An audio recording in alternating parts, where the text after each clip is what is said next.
BTech information technology Shri Vidyanikethan Mohan Babu కాలేజీలో 2011-2015 సంవత్సరం 4 సంవత్సరాలు చేయడం జరిగింది.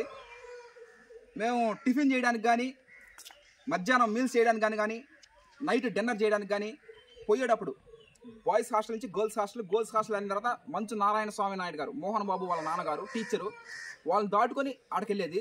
అప్పుడు ఆయన ఒక మాట చెప్పేవాళ్ళు, ఈ ప్రపంచంలో ఏ వ్యక్తి కానీ, ఏ వస్తువు కానీ, ఏ సంఘటన కానీ ఆనందాన్ని కలిగించవు.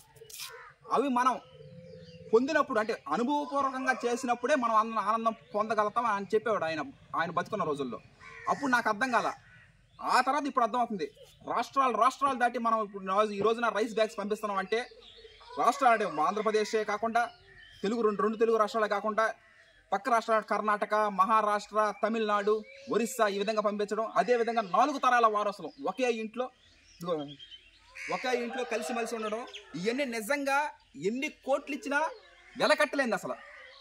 నాన్న, తాత, కొడుకు 4 తరాల వారసులు ఒకే ఇంట్లో ఉండడం అది నిజమైన ఒక ఆనందం. ప్రకృతి వ్యవసాయం 10 మందికి మంచి ఆహారం అందించడం ఇదొక ఆనందం. ఈ ఆనందాలు అసలు చెప్పలేంది.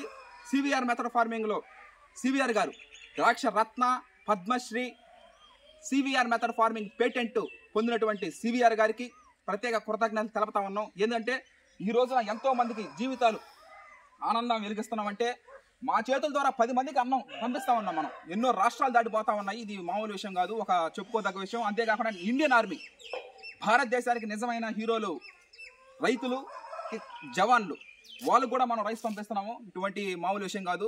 ఇవన్నిటికి సివిఆర్ మెథడ్ ఫార్మింగే దానికి ప్రధానం. నేను చాలాసార్లు చెప్పా, సివిఆర్ మెథడ్ ఫార్మింగ్లో వరి పండించడం అనేది ఒక కర్తవ్యం, నిర్ణయం కాదు, అది ఒక సంకల్పం, దైవ సంకల్పం.